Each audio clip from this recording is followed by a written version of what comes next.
Salam alaikum. Welcome. My name is Dr. Nathaniel Jeanson, and this is my translator, Dr. Nagy Eiskander. This is part 6 of our ongoing series, Traced Human DNA's Big Surprise.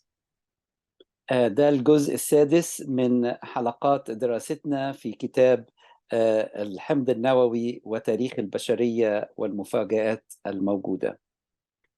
Thanks for joining us this long. We've got some excellent surprises in store for you today. شكرا لأنكم بتتابعونا، وإحنا في الحلقة السادسة عندنا بعض المفاجآت الطيبة لكم. We're going to wrap up the remaining rare haplogroups branches that exist in the Near East. هنشوف بعض الفروع الجينية اللي موجودة في الشجرة خاصة في الشرق الأدنى.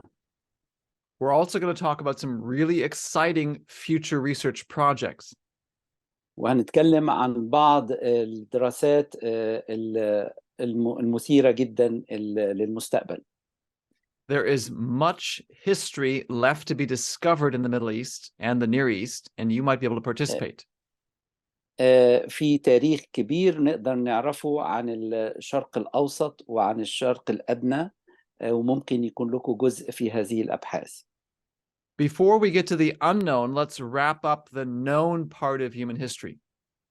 قبل ما ندرس الأشياء اللي لسه تحت البحث، تعالوا نشوف الأشياء اللي احنا نعرفها بالتفصيل الآن. The main tool that we've been using to investigate human history is this tree. الوسيلة اللي بندرس بيها تاريخ البشرية هي الخريطة الجينية اللي بنعرضها عليكم الآن. This is a family tree for the globe based on the male inherited DNA, the Y chromosome. دي الخريطة الجينية للبشر اللي في العالم معتمدة على الواي كروموسوم اللي بينتقل عن طريق الذكر. This particular tree is based on the DNA from 600 living men, no fossils, no deceased. دي الخريطة الجينية اللي اتكونت نتيجة دراسة 600 شخص عايشين، ما اعتمدناش على أي حاجة من الحفريات أو الموتى. The orientation of this tree is different from the orientation of the tree in mainstream science. الاتجاه هذه الخريطة يختلف عن الخريطة الجينية اللي بيؤمن بها أغلب العلماء. But the mainstream tree fails to capture the known history of Noah and his descendants. الخريطة الجينية اللي مش بتعتمد على الكتاب المقدس ما بتقدرش تشرح تاريخ البشر من نوح وأبنائه الثلاثة. This tree, this orientation, has multiple lines of scientific evidence supporting the genealogies of Genesis 10. الخريطة دي في أدلة علمية كتيرة بتؤكد صدقها مع التاريخ بتاع الأجناس أو الأنساب اللي موجود في سفر التكوين. Our analysis has also been using a timescale that differs from mainstream science. والتحليل بتاع المعلومات الجينية دي يعتمد على زمن 4500 سنة، وده يختلف عن آلاف السنين اللي موجودة في العلماء الآخرين بيؤمنوا بيها. We are using an overall timescale of 4,500 years, not hundreds of thousands of years. احنا بنشوف ان التاريخ ده حوالي 4500 سنة، مش مئات السنين، مش مئات الآلاف من السنين. And we've seen multiple examples in this series where the short timescale does a much better job capturing known human history. وشفنا في الدراسات السابقة إنه الزمن المحدود بتاع 4500 سنة يتماشى مع التاريخ المعروف لمناطق مختلفة من العالم. So we're going to proceed within the same framework. عشان كده هنستمر في نفس هذا العمر الزمني ل 4500 سنة. In episodes 1 through 5, we've discussed many branches on this tree. من الحلقات من 1 ل 5 درسنا أفرع مختلفة في هذه الشجرة. We're going to wrap up by serving all the remaining branches that have some known presence in the Near East and North Africa. عشان كده في الحلقة السادسة هندرس بعض الفروع اللي ليها تاريخ في الشرق الأدنى وفي شمال أفريقيا. I've grouped these branches by their geographic point of origin. هو جمع هذه الفروع الجينية بالأماكن الجغرافية اللي متواجدة فيها. We'll begin with those branches that have a primarily African origin. هنبتدي بالمجموعة الجينات اللي أساسا موجودة في إفريقيا، بدأت في إفريقيا. For example, haplogroup A is primarily African. المجموعة A هي أساسا أفريقية. But you can see there's a little bit of spillover into Egypt and into the Arabian Peninsula. وتشوف إن في جزء برضو موجود في مصر وفي شبه الجزيرة العربية. The size of the circles represents the relative abundance of these branches. حجم كل دايرة، مساحة كل دايرة بيبين كثافة وجود A الموجودة في هذه المنطقة. These circles in Egypt and in Oman are tiny. الدوائر اللي موجودة في مصر وفي عمان صغيرة قوي. So only 1 to 5% of the men in these places belong to branch A. من 1 ل5% بس هم اللي موجود عندهم فرع A في الأماكن دي. Branch B is found across sub-Saharan Africa. الفرع B موجود في وسط صحراء أفريقيا. But you can see a very small circle in Saudi Arabia. لكن بتشوف إن في دايرة صغيرة في السعودية. In previous episodes, we covered some of the major branches of E. في الحلقات السابقة شفنا بعض الفروع بتاعت E. Here are the remaining known branches of E, and again, they have a primarily African distribution. وده بواقي الفرع بتاع E، وده برضو ليها أصول أفريقية. Yet there is some spillover into North Africa for E1A and into the Arabian Peninsula for E2. في برضو جزء في شمال أفريقيا في ال E1A، وفي جزء تاني في ال E2 موجود في السعودية. All of these branches that we've looked at in the last few minutes are connected to one another on this family tree. كل الفروع دي متصلة مع بعض في الجينات بتاعتها في العائلة البشرية. You can see that A and B have an ancient connection around the time of Abraham. إن الفرع A و B كان ليهم اتصال في وقت إبراهيم. And the various E branches are connected to one another in the ancient BC era. والفروع الباقية متصلة في ما قبل الميلاد BC.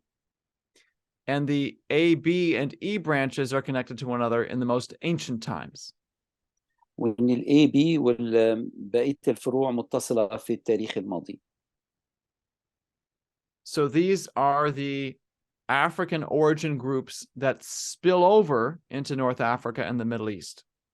ودي الفروع الجينية اللي موجودة في إفريقيا واللي تتصل للشرق الأوسط كمان.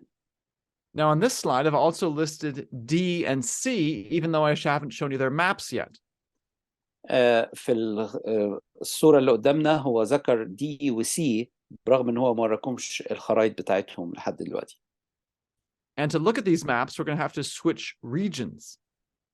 علشان نبص على هذه الفروع لازم نغير المنطقة اللي بنبص عليها. We're going to leave Africa and go to Asia. هنسيب أفريقيا وهنروح لآسيا. Branch D is primarily East Asian.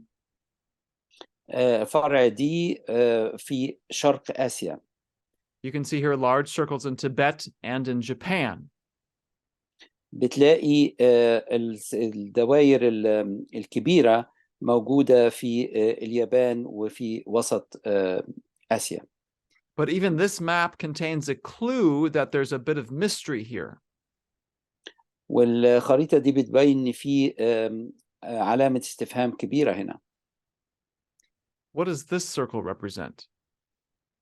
إيه الدايرة الكبيرة دي بتمثل إيه؟ This corresponds to the dark-skinned Andamanese peoples of these islands. ده بيوري الناس اللي ليهم جلد غامق في المنطقة دي في الجزر دي. Now let's take a look at the deeper history of D. تعالوا نشوف التاريخ العميق للفرع دي. Even though D today is primarily Asian and East Asian, لما دي دلوقتي موجودة في آسيا وفي شرق آسيا حاليا، it is nestled in the midst of African branches like A, B, and E, and there's D. لكنها موجودة في وسط فروع تانية بتاعت أفريقيا. Which implies that D originally came from Africa. وده معناها إنه دي الفرع دي ده جاء أساسا من أفريقيا. And if you look in the public databases of Y chromosome results, لما تشوف في سجلات الواي كروموسوم النتائج بتاعتها، there are rare men in the Arabian Peninsula that have a connection to D. تلاقي إنه ما فيش رجالة في السعودية تنتمي إلى الفرع دي. Which would be consistent with D having its ancient origins somewhere in Africa. وده يتوافق مع إن دي مصدرها هو أفريقيا. Now, why would I list haplogroup C here as well? تعالوا ندرس موضوع المجموعات C، فرع C. In this map, C is primarily East Asian and in the Pacific.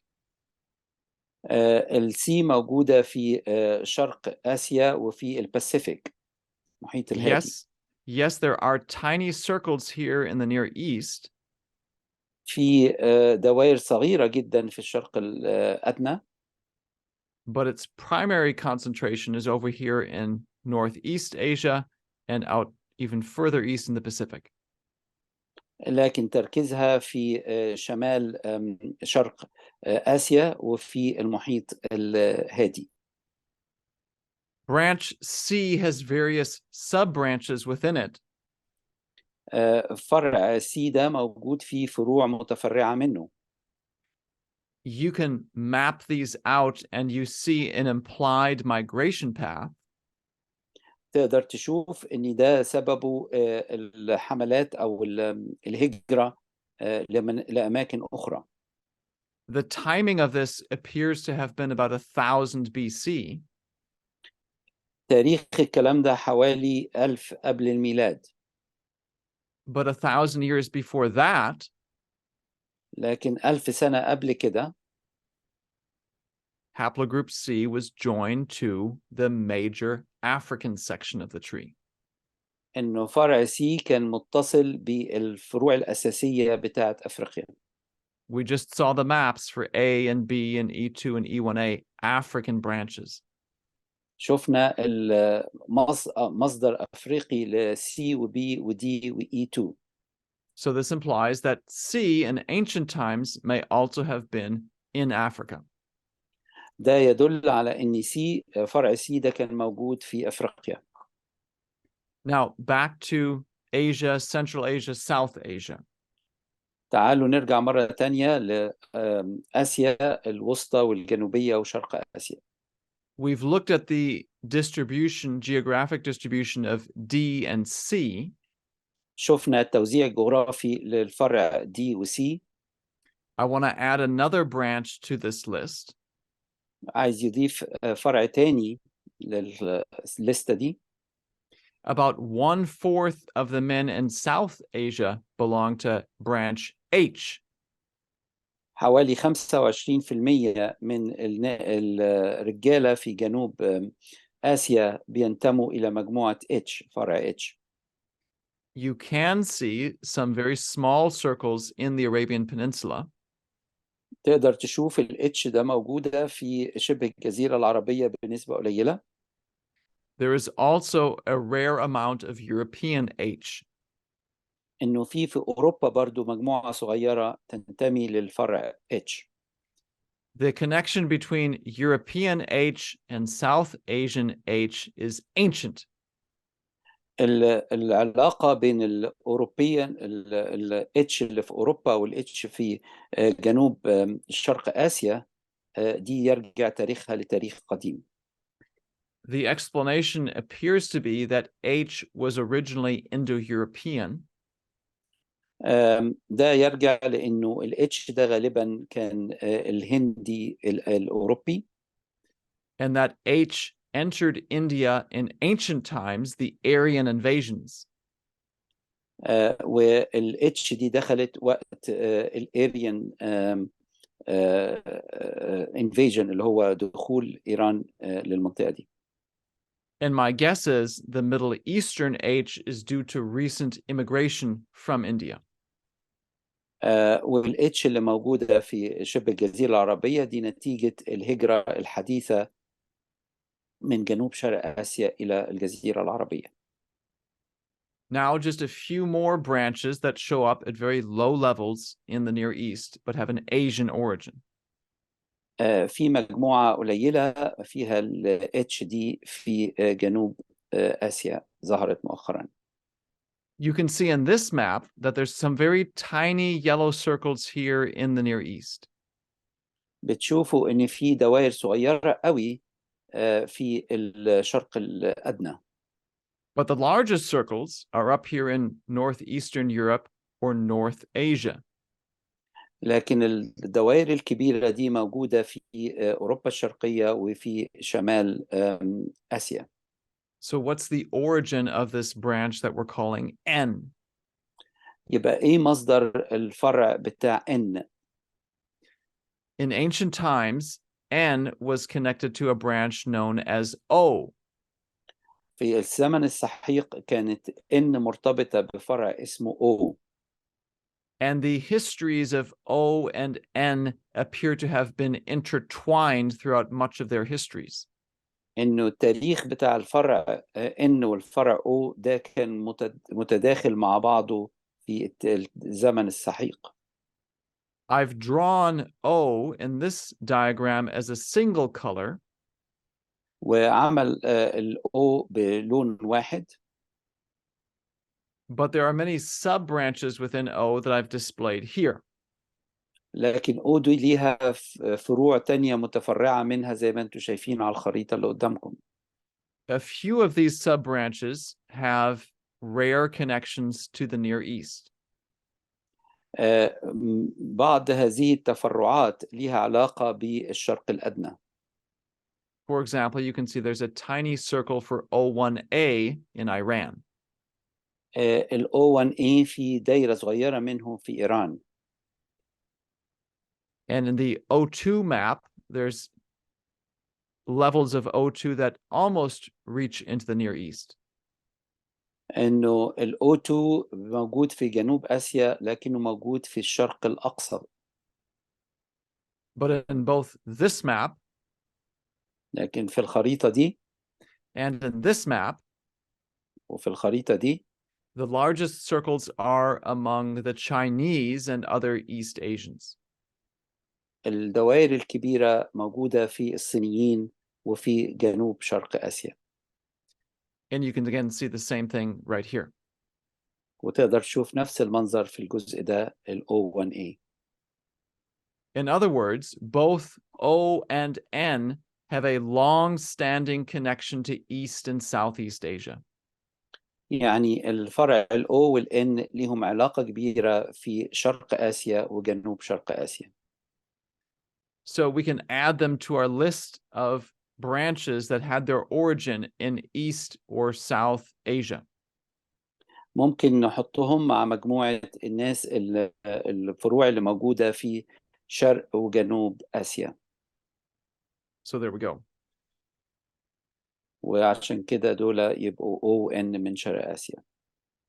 What I want to do now is show you some of the mysteries that remain to be solved for the history of North Africa and the Near East. عايز أوريكم دلوقتي بعض الألغاز أو الأسئلة اللي لازالت موجودة لشرق آسيا والشرق الأدنى.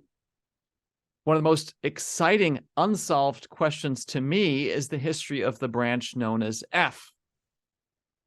من الأمور اللي لسه ما اتحلتش هو الفرع اللي اسمه F. You'll notice on this map that all the circles for F are very small. تلاحظ في الخريطة دي إن كل دوائر الF صغيرة المساحة. Globally, it's a very rare haplogroup. في بمستوى العالم كله هو نادر جدا. But it does exist in Egypt and North Africa.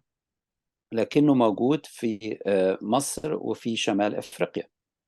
You'll also notice that it exists in Southeast Asia. وتلاحظ كمان إنه موجود في جنوب شرق آسيا. Now, what in the world would the history of Southeast Asia have to do with the history of Egypt? إزاي إن التاريخ بتاع جنوب شرق آسيا ليه علاقة بالتاريخ بتاع مصر؟ No one yet knows the answer, لحد دلوقتي ما فيش حد يعرف الإجابة على هذا السؤال. but my guess is that the two regions have nothing to do with each other. لكن توقعاته هو إن ما فيش أي علاقة بين هذين الجزئين. So why in the world would this branch show up in both of these places? طيب ليه بقى الإف ده موجود في مصر وفي جنوب شرق آسيا؟ Notice where F exists on this overall tree. شوف الإف دي موجودة فين في الخريطة الكبيرة. It's on the side that I'm labeling Ham's section of the tree. ده بينتمي للنسل بتاع حام. And if you squint closely, you can see there's some very light green branches right here. إنه في خط خفيف قوي بالأخضر هنا. Those branches are from Southeast Asia. الفرع ده من جنوب شرق آسيا. This is the only region for which we have complete Y chromosome sequences from branch F. ده المنطقة الوحيدة اللي بنلاقي فيها الفرع بتاع F. Nobody في الواي knows كروموسوم. what the ancient محدش connection عارف. is between this F and that F. محدش عارف إيه التاريخ اللي بيجمع جنوب شرق آسيا مع مصر. So if you're living in North Africa or Egypt and belong to F, I would love to speak to you. إذا كنت عايش في شمال أفريقيا أو في مصر وعندك البرانش بتاع F هو يحب يتواصل معك. Here's my guess as to what we're going to find if we got your complete Y chromosome sequence.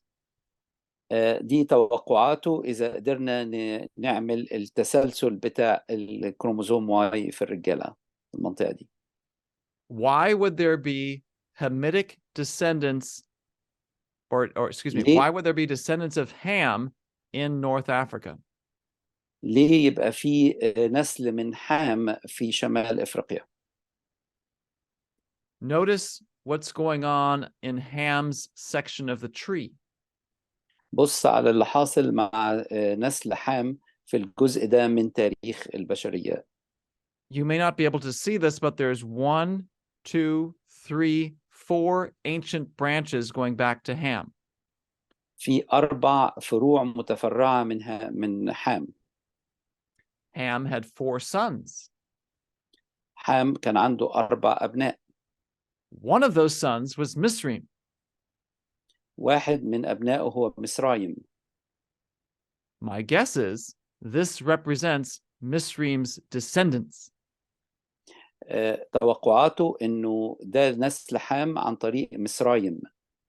And my guess is these branches represent offspring of Misraim who left the Middle East due to the events described in Genesis chapter 11.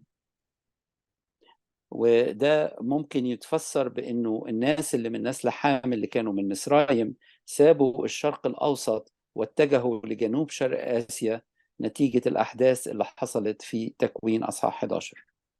That's just a hypothesis at this point, ده افتراض في الوقت الحالي، but that's a hypothesis that we can scientifically test. لكن دي افتراض ممكن ندرسه بطريقة علمية. And the way to test it is to get the full Y chromosome sequences from F in North Africa. طريقة الدراسة العلمية إن إحنا نجيب التتابع بتاع الكروموسوم واي اللي فيه F من شمال إفريقيا. So F is one of the exciting future research projects that I hope we can explore. عشان كده الفرع F ده من الأمور المثيرة للدراسة في المستقبل. And in a few minutes, I'll give you the way to contact me in case you're interested in participating in this.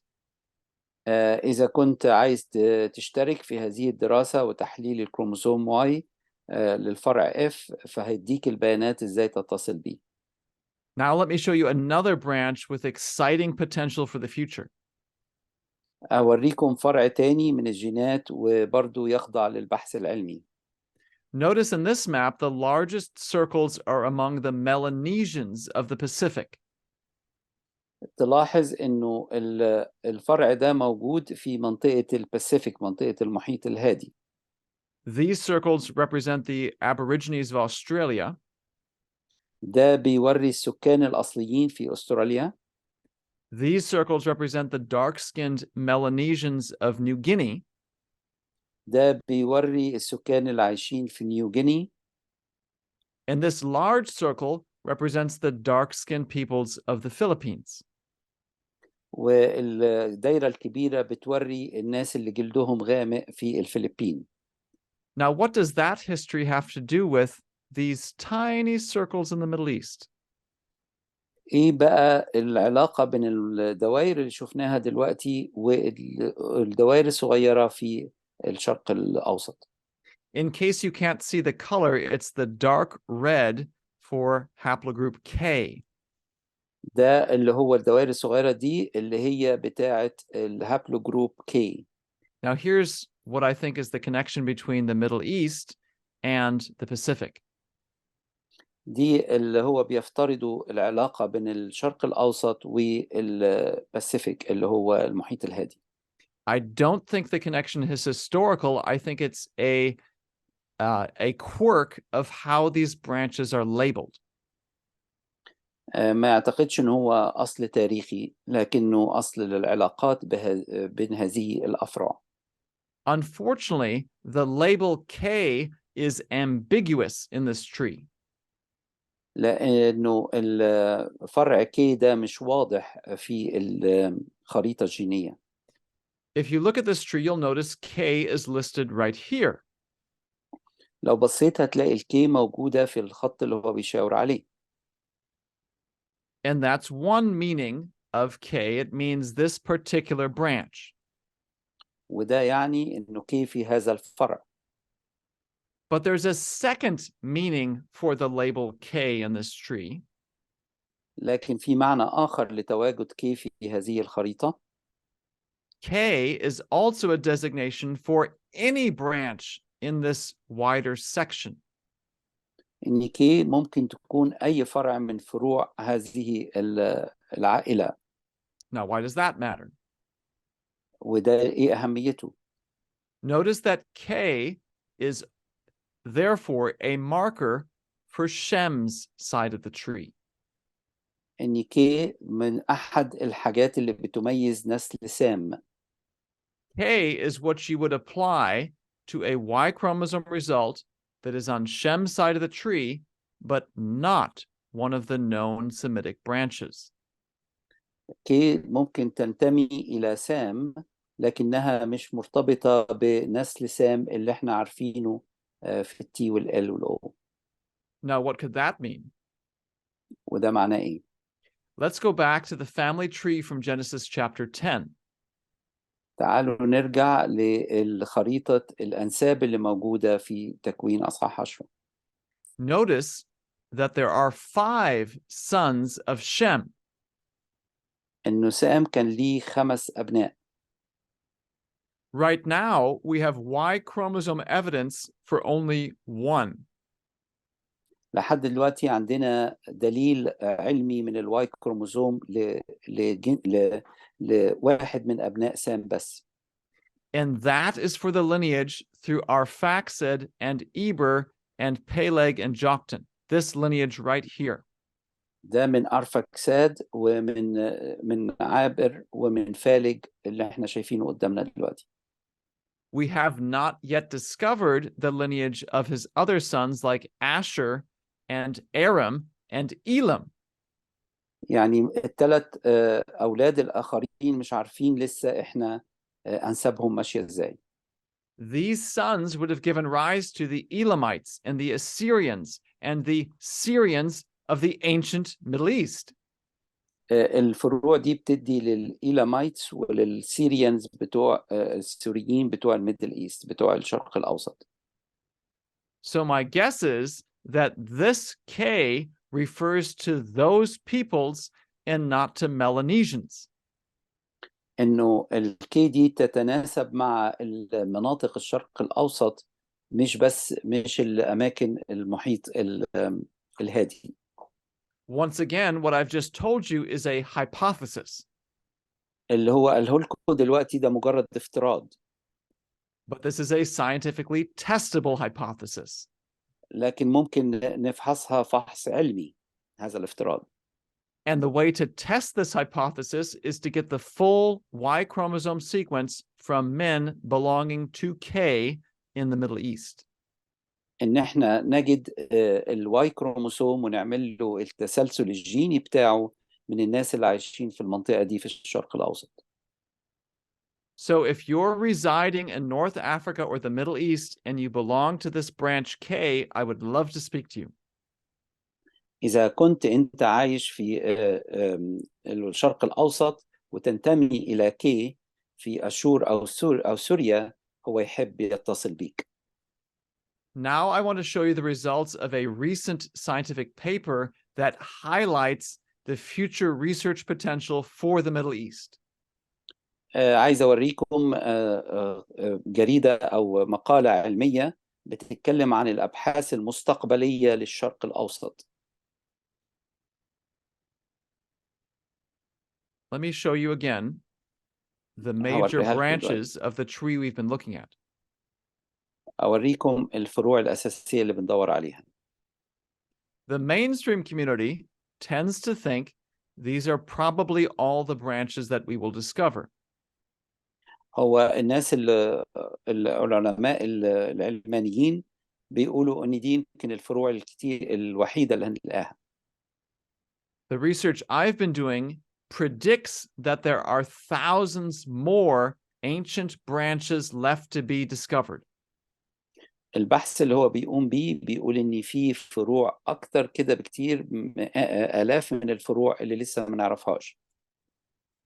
And I want to show you that this recent paper from 2021 illustrates this point. والجريدة العلمية دي من 2021 بتوضح الكلام اللي هو بيقوله إنه في آلاف من الأفرع لسه ما نعرفهاش. What I want to show you is that the branches are out there if you sample enough men. إنه الأفرع دي موجودة فعلا بس إذا خدنا عينات من رجال عايشين في هذه المنطقة. That means that ancient new branches are present, they're simply rare. هو إن تاريخ الفروع القديمة دي موجود لكنها نادرة. So this paper analyzed Y chromosomes from almost 2,700 men. البحث ده بيحلل 2700 شخص رجل الواي كروموسوم بتاعهم. And they're from the country of Qatar. وهم من بلدة قطر. So this is a Middle Eastern study. ودي دراسة للشرق الأوسط. Now notice the percentages of the various branches that they discovered. شوف نسبة كل فرع من الفروع اللي لقوها. They found low levels of the African branches A and B. almost 2%. لقوا تركيز حوالي 2% للأصول الأفريقية. They found very low levels of C. لقوا نسبة قليلة قوي للبرانش للفرع بتاع C. They found less than 10% of the other major African E branches, E1A, E1B1A, E1B1B, and E2. لقوا حوالي أقل من 10% من الحاجات المعروفة E1A, E1B1A, E1B1B, E2. So what in the world does E mean? طيب إيه معنى فرع E في المجموعة دي؟ It means that we know these individuals belong to E, but not one of the known E branches. يعني بنعرفين إنهم ينتموا إلى مجموعة E لكن مش المجموعات مش E اللي إحنا نعرفها. And of course, they exist at very low levels. This is rare. موجودين بنسبة ضئيلة جدا ومش كتيرة. But still detectable. لكن لسه نقدر نحسبها نشوفها النسبة القليلة دي. What does DE represent? إيه دي هتمثل إيه؟ It means something more ancient than D or E. معناها إنه أقدم من D أو E. And again, very low levels. This is a rare finding. ودي برضو نسبة قليلة اللي موجودة. Notice some of the other results from this study. شوف نتائج أخرى من هذه الدراسة. They detected the major branches of G, G1 and G2. لقوا نسبة كبيرة من G1 و G2. 3 to 4% of the men in Qatar belong to these branches. 3 ل 4% في قطر بينتموا إلى هذه المجموعة. So what does this result mean? Just G. طيب كلمة G بقى الفرع G ده لوحده معناه إيه؟ Recall from episode 5 that the ancient history of G, I said, was unknown. إن أنا قلت لكم في الحلقة السابقة إنه G أصله مش عارفينه. This represents one of the ancient branches of G that holds the key to uncovering the history. إنه ده بدراسة ده هيدينا فكرة حقيقية عن التاريخ القديم. And once again, it exists at low levels. It's rare. وموجود بنسبة قليلة فهو صعب الوصول إليه. The same scenario applies to branch H. ونفس الكلام بينطبق على الفرع H. The major branches of H can be detected. الفروع الأساسية من H ممكن نحصل عليها. This result implies a very ancient section of H that has yet to be discovered. ده معناها إنه H ليه أصول عميقة في التاريخ لسه ما نعرفهاش. And again, it's at low levels. It's rare. وده طبعا موجود بنسبة قليلة. Just a few more results to show you the same pattern applies all throughout the tree. ده بعض النتائج اللي بتبين نفس النظام اللي بيتكرر في شجرة الجينات. In previous episodes, we talked about J1 and J2, abundant branches in the Middle East.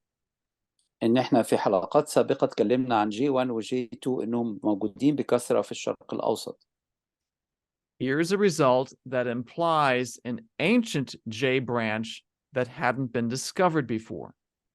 إنه ده بيورينا إن فرع الجي ده ليه جذور عميقة في التاريخ ما نعرفهاش بالتفصيل دلوقتي.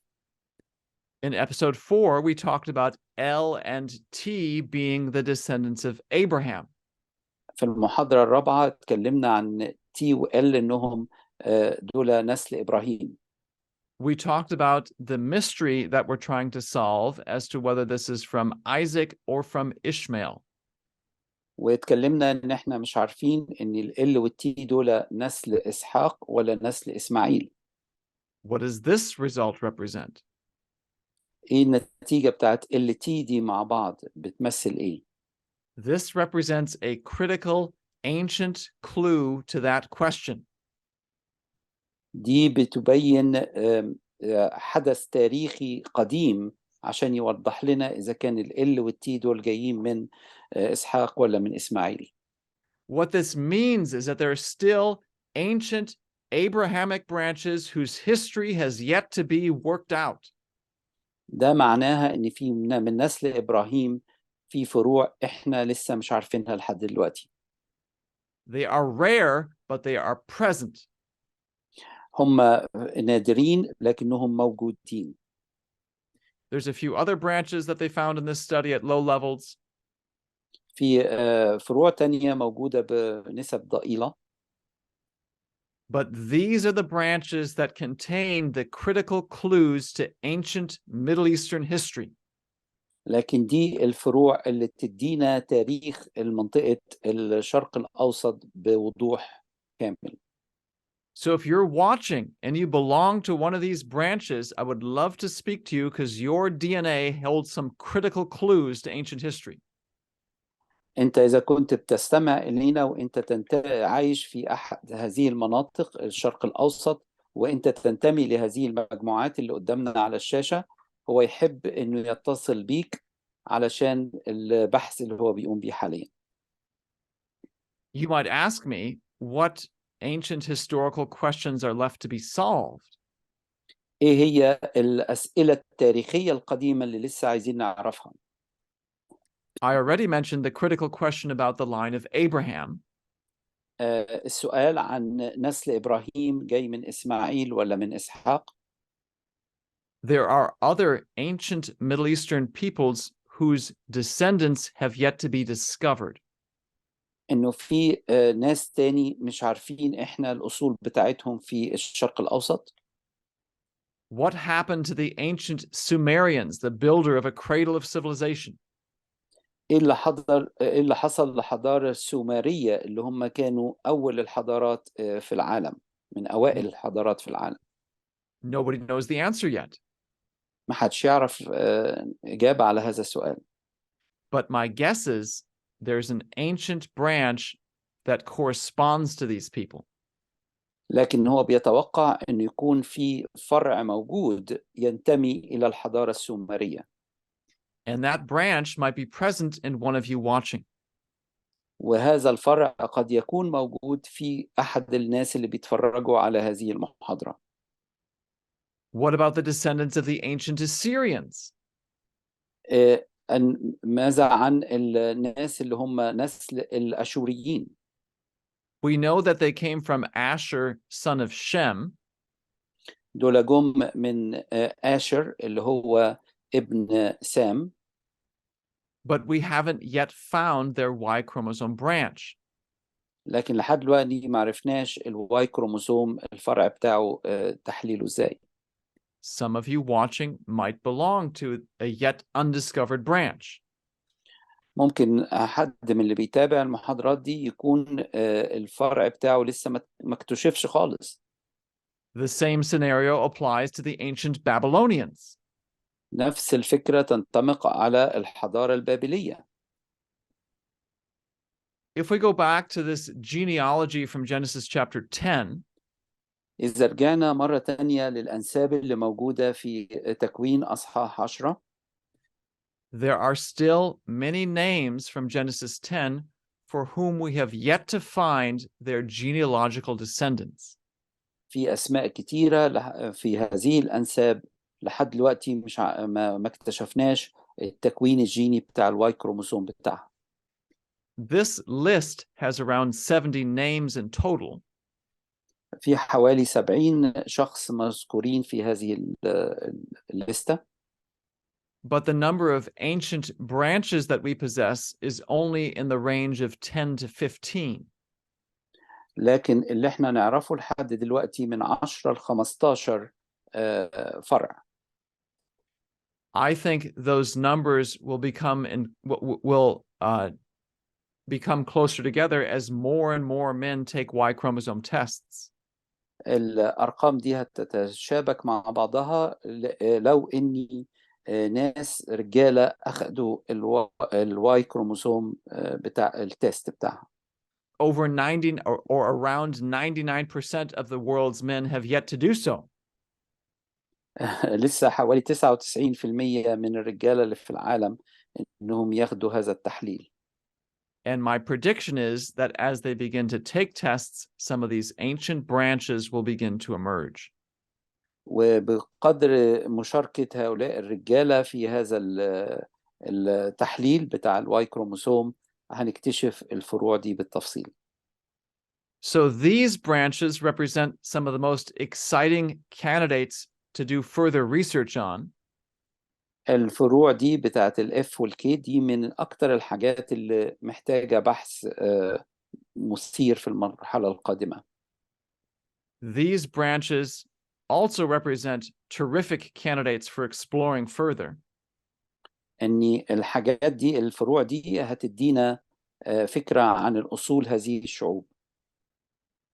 And if you'd like to participate in future research along these lines, إذا حبيت إنك تشترك في أبحاث في هذا الخط، if you belong to one of these ancient branches, إذا كنت تنتمي إلى أحد هذه الأفرع القديمة، or perhaps you've taken a test and you belong to yet another undiscovered ancient branch, أو إذا كنت خدت فحص للواي كروموسوم وبتنتمي لسلالة إحنا ما نعرفهاش، I would love to speak to you further.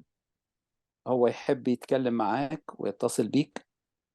If you go to the main page of my organization's website, answersingenesis.org, إذا رحت ل answersingenesis.org/go/traced you will find a button to click, هتلاقي في زرار تدوس عليه. and this will take you to a section where you can enter name, email, and a message, and this goes straight to my email inbox. وإذا كتبت الإيميل بتاعك واسمك والإيميل بتاعك والرسالة اللي أنت عايز تحطها دي هتجيله على طول، هو يقدر يستقبل هذه الرسالة في الإيميل بتاعه. Now, I naturally speak English, but I have corresponded already with some via Google Translate in this way. هو طبعا بيتكلم اللغة الإنجليزية، لكن أنت لو بتتكلم لغات تانية هو هيقدر يتواصل معاك من خلال جوجل ترانسليت. That concludes our mini preview of the research in this new book, Traced Human DNA's Big Surprise. ده بالمحاضرة الأخيرة في سلسلة تتبع مفاجأة كبيرة فيما يتعلق بالحمض النووي البشري. I hope what you've seen is that this book contains some very exciting new research results. أتمنى أنكم تشوفوا في الكتاب ده نتائج علمية مثيرة جدا. But it also represents just the beginning of a much larger research project. لكن ده بداية لبحث أكبر وأعمق في هذا الموضوع. There are many, many more branches and much more history left to be uncovered. في فروع تانية علينا أن احنا نتعرف عليها ونعرف تاريخ السلالات البشرية. And some of you in your DNA have the critical clues to uncovering this history. والبعض منكم اللي بيتفرجوا علينا عندهم الجينات اللي هتساعدنا إن احنا نعرف هذا التاريخ. So thank you very much for joining us for this series. شكرا لكم لمتابعتكم هذه الحلقات. And I look forward to corresponding with some of you even more as we continue to uncover the hidden history of humanity. وأنا أتطلع للاتصال معكم وإحنا بنعمل هذه الدراسة عشان نعرف أصول السلالات البشرية.